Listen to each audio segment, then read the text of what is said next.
Hello, mga taga-barangay Gandang Gising! Welcome back sa Pedro Pecyan Podcast.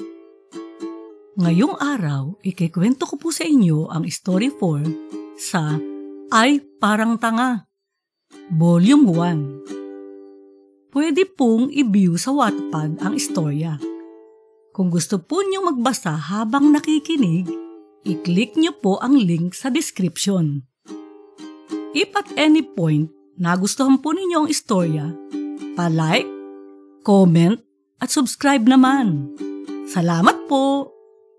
Bago pa humaba ng parang tanga yung intro ko, umpisahan na natin ang eksperto, ang electric fan, at ang Band-Aid.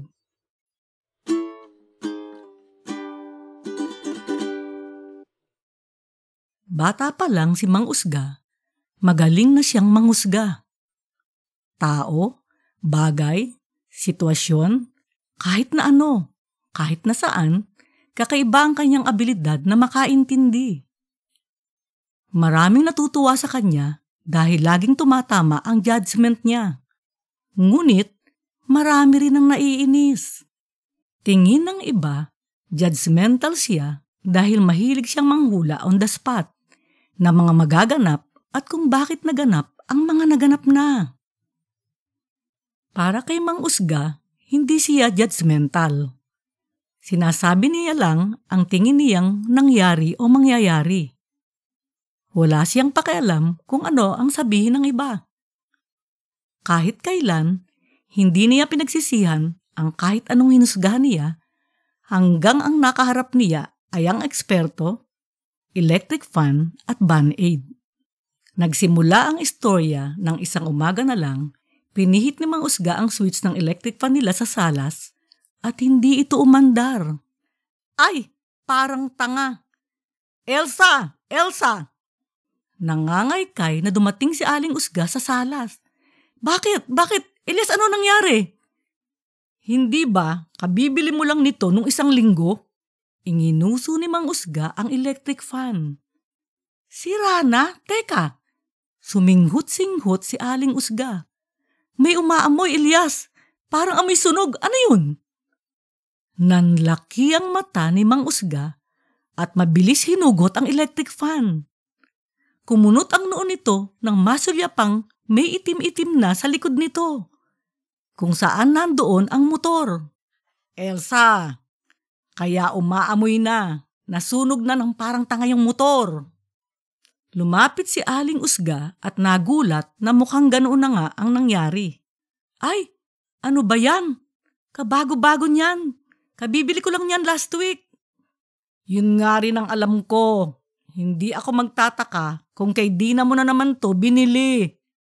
Elias, sabi kasi ni Dina, matibay at mahusay daw yan. Galing pa sa abroad. Mabentang araw. Tas, mura lang kaya binili ko. Umiling si Mang Usga. Elsa, ibalik mo na lang to. Papalitan mo kay Dina. Ano ba yung binebenta niya? Di naman sulit. Sulit tindahan pa naman. Bad trip na umupo si Mang Usga sa sofa. Magsasapatos na sana siya, kaso ayaw niyang makulob ang paa niya ng parang tanga lang dahil basa pa ito. Ayan. Basa pa yung paa ko. Paano na ako magsasapatos niyan? Pa, ayan ka na naman. Lumapit si Aling Usga at pinatag ang maliliit na burol sa pagitan ng kilay ni Mang Usga at napangiti ito. Ikukuha na lang kita ng bimpo. Walang ilang minuto, iniabot ni Aling Usga ang bimpo at mabilis na nakapagpatuyo ng paa at nakapagsapatos si Mang Usga. Bye pa! Niyakap ni Aling Usga at hinalikan si Mang Usga sa pisngi. Ako na bahala sa electric fan. Dadaling ko kay Dina. Huwag mo na intindihin yun. Ano lagi kong sinasabi? Flat ang noo, huwag ang labi. Sagot ni Mang Usga bago manawanawang sumakay sa kotse. Pagtalikod ni Mang Usga, napugik si Aling Usga dahil para sa kanya napakagaling at napakatalino nito. Pero wala itong pasensya sa maliliit na bagay, tulad ng sirang electric fan at bimpo.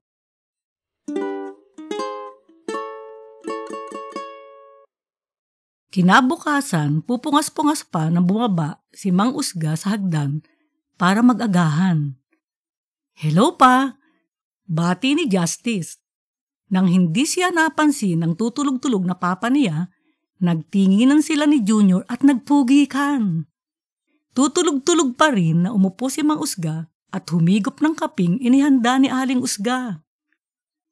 Lumapit si Junior sa tabi ng papa niya. "Ay pa. Nang hindi pa rin siya napansin ito, pinukpok niya ng marahan ito sa braso nang nakarol yung papel.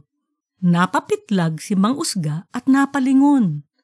Nang makitang nakangisi si Junior at may inaabot na nakarol yung papel, kinuha niya ito. "Ano to, nak?" Lumiwanag ang mukha niya nang makitang imbitasyon ito sa parating na recognition day ng Gandang Gising University. "Oh wow! MVP ka na naman, nak?" Hinimas niya ang ulo ni Junior na bilog na bilog. Maligayang umiti si Mang Usga kay Justice na namumuwalan sa sinangag. Tapos si Justice, first honor na naman. "Very good." "Thank you po, pa." Sagot ni Justice pagkalunok ng sinangag ni Aling Usga bago sumubo ulit ng parang tanga. "Ay pa, si Justice daw po di na makatulog. Pengi daw po ng play session 7. Malokong sabi ni Junior habang nakatingin kay Justice. Nabilaukan si Justice. "Uy, grabe to. Pa, siya po yung di makatulog, di po ako yun." Si Junior lang ba may gusto? Ayaw mo talaga?" Pabirong tanong ni Mang Usga. "Sige, siya na lang bibilan ko." "Ay pa, gusto ko rin po. Gusto ko nga po yung yung kulay pink na remote, yung may tubig po sa loob, yung may maliliit na penguin." Natawa si Mang Usga at nawala ang antok. "Sige, sa Sabado, bibili tayo ng play session nyo." Nagpasalamat ng parang tanga ang kambal ni Mang Usga bago naglulundag sa excitement. Natawa si Mang Usga. "Nasaan ang mama nyo?" "Nagbukas po ng pintuan. Dumating na daw po kasi yung electric pan na pinagawa," sabi ni Justice. Bumukas ang pinto sa salas at pumasok si Aling Usga kasama ni Mang Inde. Nakandaputot sa electric fan. Natuwa si Mang Usga sa nakita. May awards na ang kambal niya, ayos pa ang electric fan nila. Maganda na sana ang umpisa ng araw niya, kaso pagbaba niya sa salas para magsapatos, pagpihit niya ng electric fan, umandar ito, pero pag-upo niya, huminto na naman. "Ay, sira na naman. Elsa, yung electric fan, sira na naman." Iniwan ni Aling Usga ang mga hinuhugasang plato at rumaragasang pumunta sa salas. "Ba't pinagawa mo pa yung electric fan? Ba't di pinalitan ni Dina? Last week lang natin binili yan." Tanong ni Mang Usga pagkakita kay Aling Usga. "Elias, 8 days na pala kasi sa atin yung electric fan. Sabi ni Dina, 7 days lang daw ang warranty. Nag-offer siya na pagbigyan tayo, kaso baka daw may makaalam tapos gumaya na. Saka, di ko naman talaga tatanggapin kahit palitan niya, kasi tapos na yung warranty." "Sino ba yung nagdala dito kanina? Yun ba gumawa?" "Si Mang Indi yun. Nakipakilang ako doon. Wala kasi si Mang Kahoy. Sabi ni Dina, diyan ko na lang ipagawa kay Mang Indi sa 1201. "Mang Indi? Hindi nga niya nagawa to. Di ako magtataka kung hindi naman marunong yun. Nagmamagaling lang kasi. Baka may natiyambahang ilang nagawa, tapos bilib na sa sarili." Napahinto si Mang Usga dahil biglang umamoy ang electric fan. Dali-daling hinugot ito ni Aling Usga. "Ay, Elsa, wag mo nang panghinayangan yan. Bumili ka na ng bago. Wag na kay Dina." Magsasapatos na sana si Mang Usga Pero na bad trip siya dahil medyo basa pa ang paa niya. Ayan, basa na naman ang paa ko. Wala na namang electric fan. Natawa si Aling Usga. Ikukuha na lang kita ulit ng bimpo. Matapos magsapatos, lumingon si Mang Usga kay Aling Usga. Elsa, kilala kita. Hindi ako magtataka kung manghihinayang ka na naman diyan sa parang tangang electric fan na yan. Huwag mo nang ipagawa yan. Bumili ka na ng bago at huwag kay Dina. Inulit ni Mang Usga ang sinabi niya kanina para siguradong makapagpatuyo siya ng paabukas ng gaya ng ginagawa niya araw-araw. Tumango si Aling Usga. Pa, ako na ang bahala. Hindi mo na kailangang ulitin. Nakuha ko na. Niyakap ni Aling Usga at hinalikan si Mang Usga sa pisngi. Wag nang flat ang labi, ngumiti ka. Tinapik-tapik ni Aling Usga sa dalawang pisngi si Mang Usga hanggang flat pa rin ang labi nito. Pagtalikod ni Mang Usga, nalingunan ni Aling Usga ang kanilang bagong-bago pang electric fan. At gaya ng sabi ni Mang Usga, inapuntahan nga siya ng matinding panghihinayang.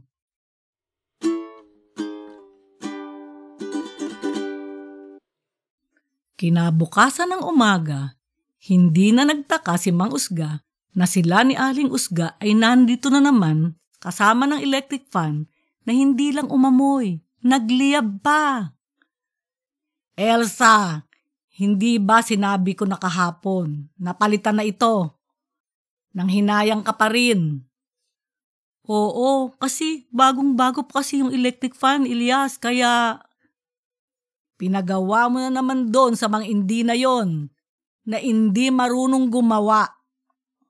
Oo, pero Elsa, di ba sabi ko bumili ka na? Alam kong manghihinayang ka, kaya sinabihan kita ulit bago ko umalis na wag nang manghinayang. Oo nga, pero kasi sabi ni Dina, magaling si Mang Inde. Oo, kaya naniwala ka na naman kay Dina. Tingnan mo naman yung binenta sa'yo. Di ko maintindihan kung posporo ba yan o electric fan. Pati plastic sumisindi. Fire hazard yung electric fan na yan. Baka nagkataon lang yan na lumusot sa quality. Ipinagtatanggol mo pa si Dina. Paano kung si Junior o si Justice ang nagsaksak niyan at lumagablab? Hindi nakakibo si Aling Usga. Tingnan mo, di ka makakibo. Yan ang problema sa'yo, Elsa. Hindi ka na naman nag-iisip. Lagi ka na lang ganyan. Naniniwala ka na lang kung kanino. Nagbuntong hininga si Mang Usga. Napapitlag si Aling Usga at nanliit. Hindi napansin ni Mang Usga na tumalikod na ito dahil naiyak na. Di ako magtataka kung yung Mang Indi na yan tinapalan lang ng band-aid o kung ano yung motor kaya sumindi. Umupo sa sopa para magsapatos si Mang Usga at nabuisit. Ayan, magsasapatos na naman ako ng basa. Ikukuha kita ng bimpo. Sabi ni Aling Usga, iba na ang boses. Mabilis na nakabalik si Aling Usga at tahimik na iniabot kay Mang Usga ang bimpo. Habang nagtutuyo ng paa at nagsasapatos si Mang Usga, katakot-takot na pangusga ang inabot ni na Aling Sulit at Mang Inde.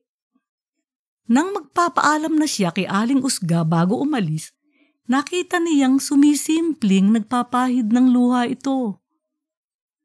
Parang pinagtakluban ng 3 electric fan na sira si Mang Usga.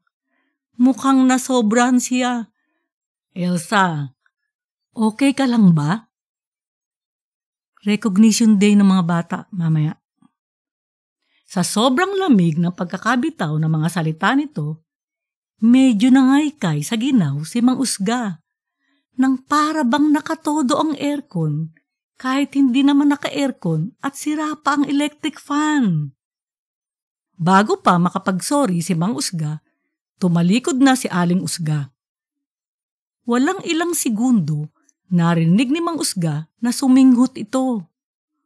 Maya-maya lang, bumukas na ang gripo sa lababo at may tunog ng nagliligpit ng plato.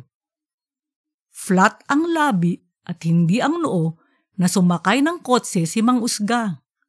Sa kauna-unahang pagkakataon, mula nang mapangasawa niya si Aling Usga, siya ay pumasok ng opisina nang walang baong yakap at halik.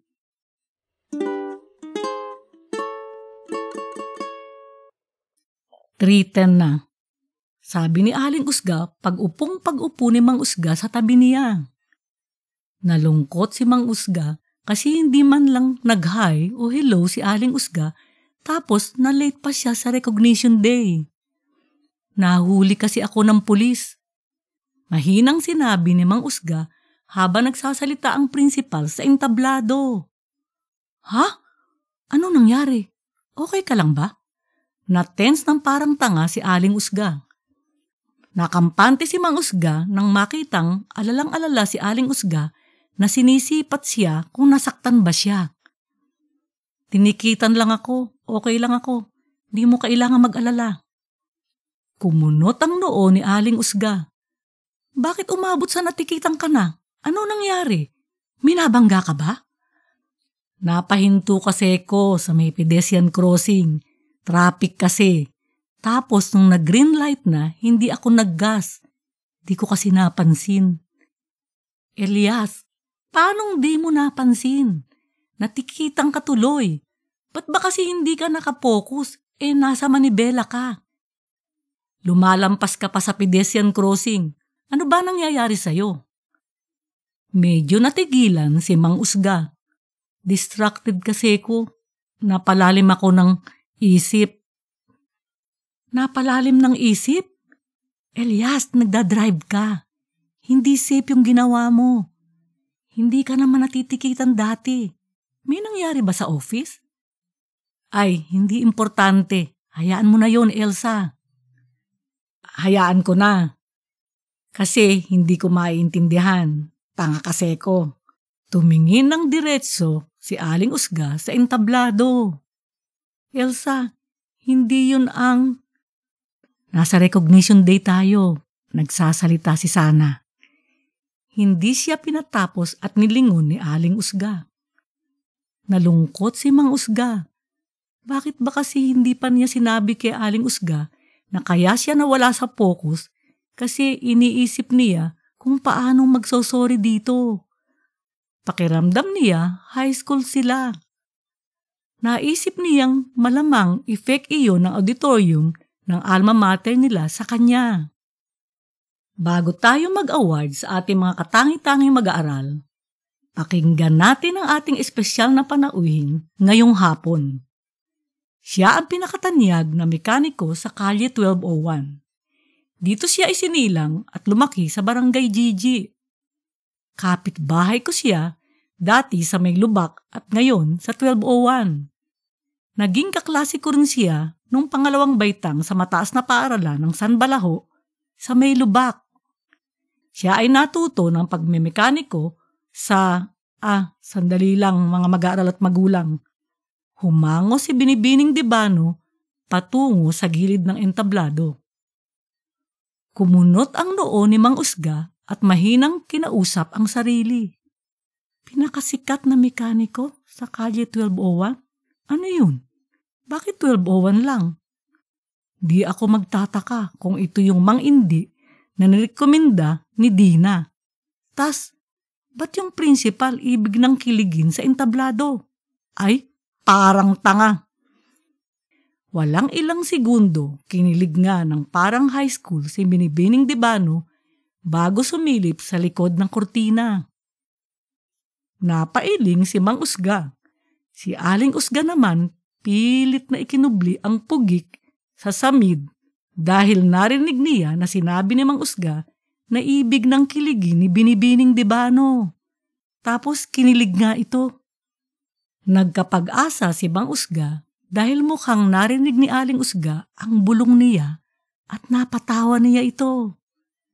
Bumalik si Binibining Dibano sa podium. Siya ay natuto ng pagmimekaniko sa aking ninong Godofredo. Naalala ko nung sina Ninong, Ninang Davina at ang ating panauhin ay nakasama kong maligo sa bati sa may lubak, malapit sa mataas na paaralan ng San Balaho. Naalala ko nung umahon ng ating panauhin, natawa ko kasi nakita ko may uhog sa kaliwang butas ng ilong niya. Nasa mid si Binibining Dibano. Nagtaka siya na sinabi pa niya yun dahil nahalata niya na maraming nawirduhan. Mga minamahal kong estudyante, magulang at kapwa guro, salubungin natin na masigabong palakpakan ang ating espesyal na panauhin na walang iba kundi si Ginoong Tindi, Indi Usay. Tumawa na si Aling Usga at piniga ang braso ni Mang Usga. Elias, nakakainis ka. Dapat di pa ako tumatawa. Paano mo na naman nalaman na si Mang Indi nga ang speaker? Lumabas mula sa likod ng kurtina si Mang Indi. Siya ay nakabarong na putot na buti napaubra pa ni Nenita. Buti na lang kasi pa ito kasi ito lang ang barong niya at isinuot niyang huli ito noong siya ay nasa unang baitang pa. Ay, Elias, yan yung barong na suot niya nung una ko siyang nakita. Sigurado akong yan yun. Kaya ako bumilib kasi biruin mo, nakabarong pa habang nagre-repair. Sabi ni Aling Usga. Bakit putot? Baka yan lang barong niyan, tapos sinukat niya nung araw na nakita mo siya. Nag-aalala siguro kasi nung unang baitang pa niya huling sinuot yung barong niya. Sabi ni Mang Usga. Natawa ng todo si Aling Usga at napalingon sa kanya. Hindi lang ang mga estudyanteng katabi niya, pati si Binibining Dibano, nakababalik lang sa upuan sa harapan ng mag-asawang Usga. Hello mga bata! Sabi ni Sana, magkwento raw ako sa inyo ngayon kasi ako raw ang pinakatanyag na mekaniko sa 1201. Huminto si Mang Indi at ngumiti kay Binibining Dibano. Ikikwento ko sa inyo ang mga nagawa ko. Ano naman ang nagawa nito? Electric pan nga natin hindi nagawa. Di ako magtataka kung 5 lang nagawa niyan.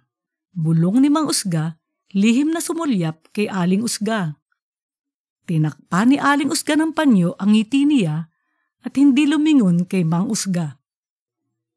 Tumayo ng mas diretso si Mang Indi at lalong inilapit sa bibig ang mic. Naalala ko noon, estudyante pa kami ni Sana. Home economics noon. Gagamit sana kami ng microwave para magluto ng oatmeal kaso nung pinihit ni Sana yung pang-on, ayaw tumakbo. Tumango-tango si Binibining Dibano sa kanyang upuan. Ngiting-ngiti at halos mahulog na sa upuan sa sobrang excitement.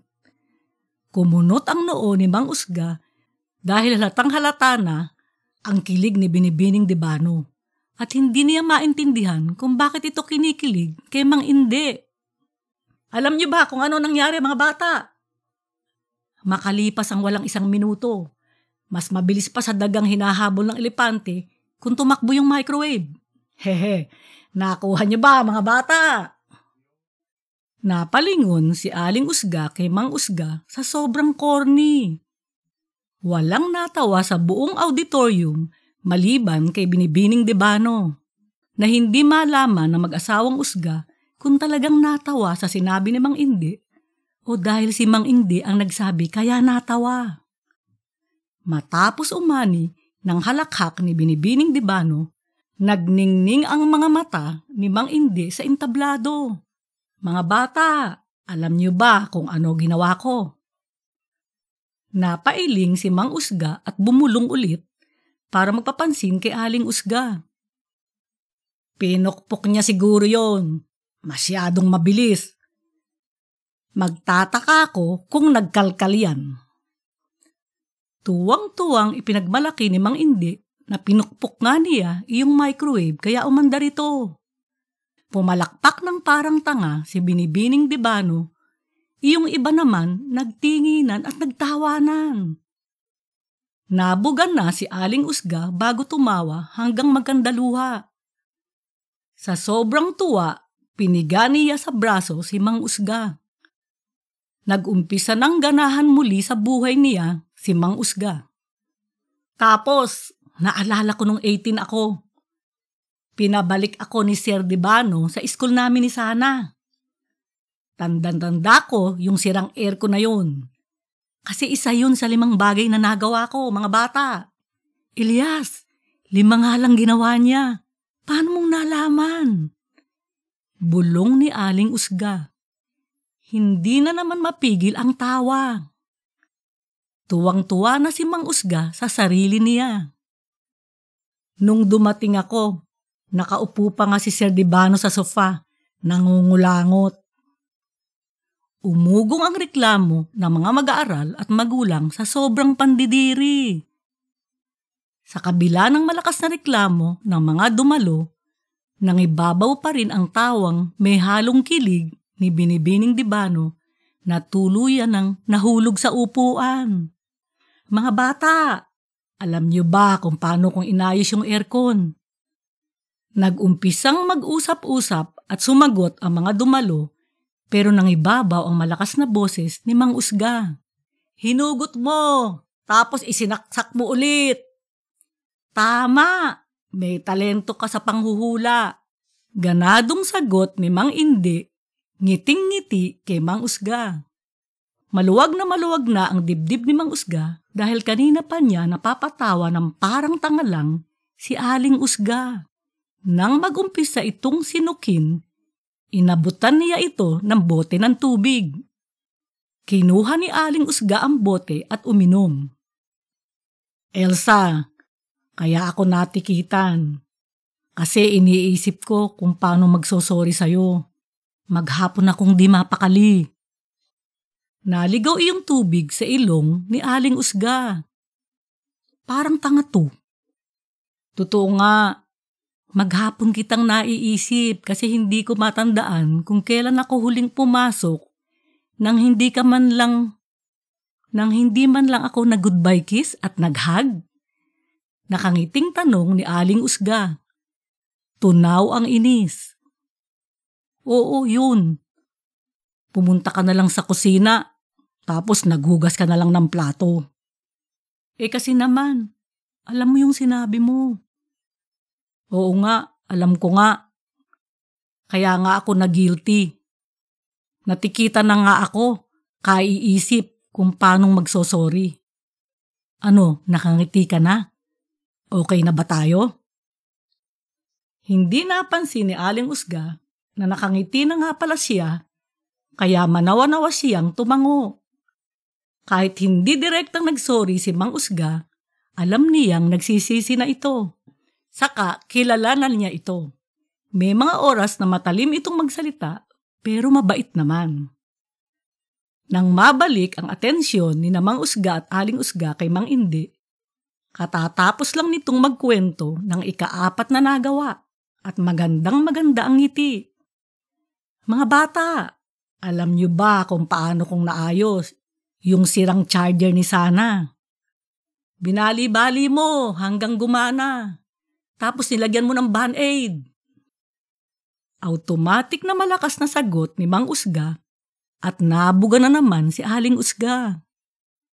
Tama na naman. Parang may talento ka talaga sa panghula, sir. Sabi ni Mang Indi, nagniningning ang mga mata. Napalingon ulit si Binibining Dibano sa mag-asawang Usga at ngumiti sa kanila dahil tuwang-tuwa siya sa audience participation ni Mang Usga. Pagtalikod ni Binibining Dibano, ganadong bumulong si Aling Usga kay Mang Usga. Elias, parang tanga ka talaga. Di ba sabi mo baka ginamitan niya ng Band-Aid yung motor ng electric fan natin? Elias, gumagamit nga siya ng Band-Aid. Baka Band-Aid nga ginamit niya doon kaya sumindi. Sabi ko sa'yo di ako magtataka kung biglang may masira yan dyan sa entablado. Lalong di ako magtataka kung ayusin niya yon gamit ang band-aid sa bulsa niya at magkikisay na lang diyan. Nanlaki ang mga mata ni Aling Usga at hinampas si Mang Usga. Uy, Ilyas, huwag ka namang ganun, nakakatakot ka. Nakakatakot? Kasi parang tanga kang manghula. Sa sobrang galing mo, minsan napapaisip ako kung nanghuhula ka nga ba o pag sinabi mo, yun ang nangyayari. Mag-uumpisa na sana si Mang Indi magkwento na ikalimang nagawa niya. Kaso, may natisod siya at nawala ang kuryente sa stage. Hello? Ayaw Ilang beses nag-hello sa mic si Mang Indi. Pero hindi ito gumana. Tumayo na si Binibining Debano para tumulong ng malingunan ni Mang Indi ang kable na natalisod niya. Okay na sana. Nakita ko na yung problema. Parang yung charger mo lang to na kinuwento ko pa lang. Yung may pilat sa sugpungan. Sandali lang to. Nakangiting umupo si Binibining Debano. Tila lumulutang na sa ulap na korting puso dahil sa sobrang tindi ng galing ni Mang Indi. Mga estudyante, kapag may nasugatan, band-aid ang solusyon. Ganun din ang kable. Nang maglabas ng band-aid si Mang Indi mula sa bulsa niya, nanlaki ang mga mata ni Aling Usga at piniga ang braso ni Mang Usga. Nang magtama ang paningin nila, tila tumitig sila sa mga mata ni Medusa, hindi sa isa't isa. Malaistatwa ang mag-asawang Usga na pinanood ang mga ganap sa entablado. Nang damputi ni Mang Indi ang kable para tapalan ito ng band-aid na galing sa bulsa niya, napatayo na si Mang Usga. Huwag! Sigaw ni Mang Usga. Laking gulat niya nang marinig na sumigaw na pala siya. Bumukas ang ilaw sa stage at kitang-kitang nabuwal at nagkikisay ng 1 minuto si Mang Indi. Ang mikropono ay humampas sa sahig at tumunog ng malakas. Halatang ito ay umaandar na. Si Mang Indi ay huminto sa pangingisay at hindi na muling bumangon.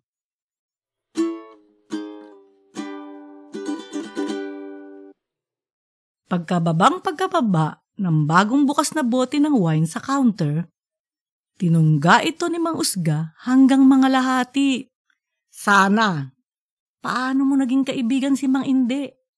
Sabi mo magkaklase kayo dati, pero ang tagal na nun. Principal ka tapos siya, pinakatanyag na mekaniko sa 1201?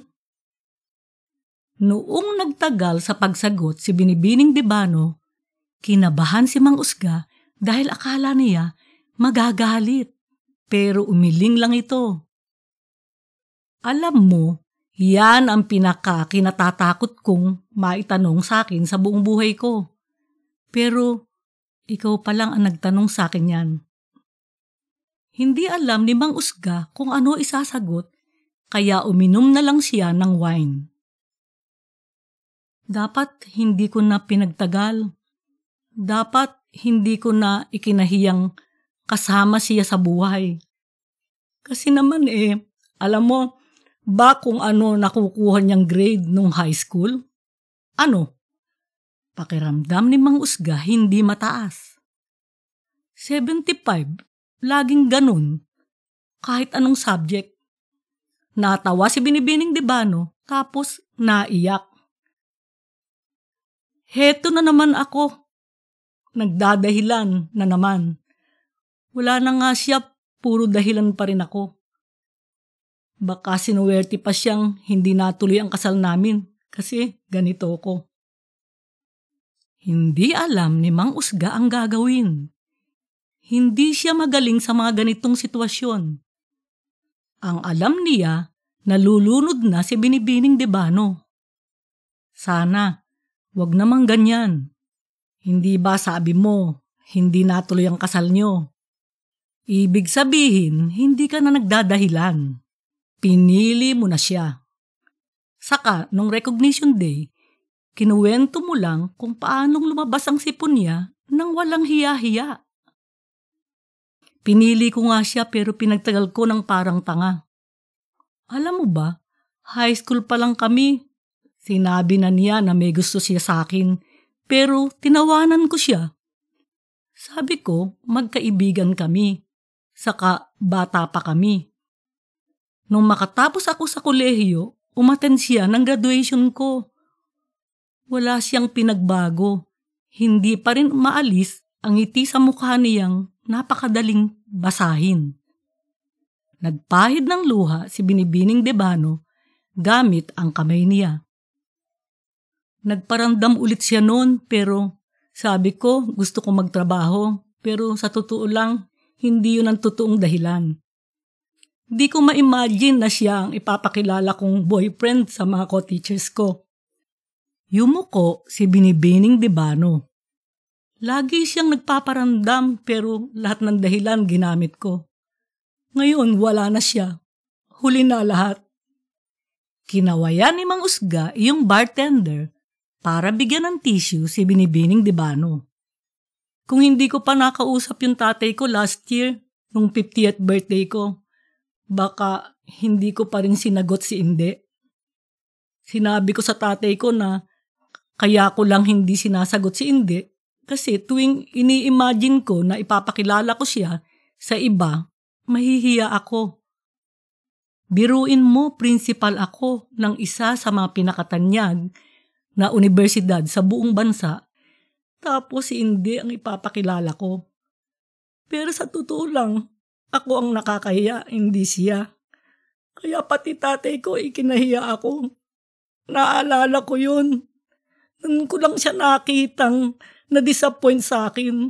Sabi niya, kung kinahihiya mo si Inde, hindi kita napalaki ng tama. Tumungga ng beer ng parang tanga si Binibining Debano. Alam mo, patay na ako kung wala si Inde. Ilang beses niyang naisalbabuhay ko. High school pa lang dapat wala na ako. Bala ko nang tumalon sa building kasi 98 lang nakuha ko sa math finals namin nung first year. Nun lang ako nakakuha ng ganun. Lagi akong 100. Tas alam mo, nung lumapit sa akin si Inde para pigilan ako, naisip ko, ano naman ang alam nito? Ito na pinakatanga sa batch namin. Pero alam mo kung ano sinabi niya? Hindi alam ni Mang Usga kung ano ang sasabihin, kaya umiling na lang siya bago tumungga ng wine. Sabi niya alam niyang siya pinakatanga. Kaya kung tatalon daw ako dahil 98 nakuha ko sa finals, dapat mauna siya kasi 74 ang nakuha niya. Suminga si Binibining Debano sa tissue na iniabot ng bartender at lumusot na ang uhog. Mula nun, naging magkaibigan na kami kasi obviously hindi ako tumalon. Hindi na maganda ang pakiramdam ni Mang Usga. 3 araw na ang lumipas mula noong nauna na si Mang Inde at 3 gabi na rin siyang hindi makatulog sa kaiisip kung napatay ba niya ito o hindi. Tuwing pipikit siya, naririnig niya ang kalabog ng pagbagsak ni Mang Inde sa kahoy na entablado ng GGU at ang boses ni Aling Usga na nagtatanong kung siya ba ay magaling manghula o kapag sinabi niya iyon ang nagaganap. Ngayong mas nakilala pa ni Mang Usga si Mang Inde, parang ibig na niyang mahilo. Alam mo, kahit anong dahilan ko, hindi siya huminto sa pagiging kaibigan ko. Kapag masaya ako, di ko siya masyadong naiisip. Pero oras na magkaproblema ako, siya ang una kong kinokontak at lagi siyang nandun agad para sa akin. Nung nag-struggle ako sa college, sa karir ko, sa intriga, sa faculty, etc., nandun siya. In-inspire niya ako. Binabalik niya yung confidence ko kapag nawawala. Suminghot si Binibining Debano. Kaya ang ibig sabihin ng hindi sa akin hindi usay, kung hindi makatanggi. Kahit hindi na niya alam, papasukin niya. Hindi para magyabang, kung hindi para makatulong. Hindi na makapagsalita si Binibining Debano at naawa si Mang Usga. Hinimas niya ang braso nito para makomfort. Matapos umiyak ng ilang minuto at uminom ng kalahating baso ng beer, sabi ni Binibining Debano, dapat hindi ko na siya inimbitang speaker. Bakit naman? Inimbita ko lang naman siya kasi nag-aalangan pa rin akong i-announce sa faculty na engaged na kami. Naisip ko kung iimbitahin ko siyang speaker, mas hindi nakakahiya kasi naging motivational speaker siya sa GGU. Napaka-selfish ko hanggang dulo. Tapos, si Inde, Elias, alam mo ba kung ano sinabi niya nung inimbita ko siya? Ano? Wala siyang kamalay-malay sa selfishness ko. Nagpasalamat pa siya ng todo. Niyakapan niya ako. Sabi niya, ilang taon na siyang may crisis. Sabi niya nawala yung crisis niya kasi sa tingin pala ng pinakamatalinong kilala niya, marami siyang nagawang worth it na i-share sa mga estudyante sa entablado ng GGU. Habang lumalalim ang usapan tungkol kay Mang Inde, pasama na ng pasama ang pakiramdam ni Mang Usga. Napapitlag si Mang Usga nang biglang pinukpok ni Binibining Debano ang mesa. Nakakainis. Lahat ginawa ni Inde para sa akin. Kahit kailan ako may hingin, hindi ako pinahihindian ni Inde. Tapos heto ako. Narinig ko na yung sinabi mo sa likod ko. Alam kong magaling kang mag-predict ng future. Dapat tumayo na ako. Yun na lang hindi ko pa nagawa para sa kanya. Kasalanan ko kung bakit wala na siya. Suminghot si Binibining Debano. Hindi. Nabiglang sagot ni Mang Usga. Sa pangalawang pagkakataon, nagulat si Mang Usga na nagsalita siya. Hindi ako? Sino pa kung hindi ako? Na magtama ang paningin ni Mang Usga at Binibining Debano, hindi na kinaya ni Mang Usga. Mag-CCR lang ako.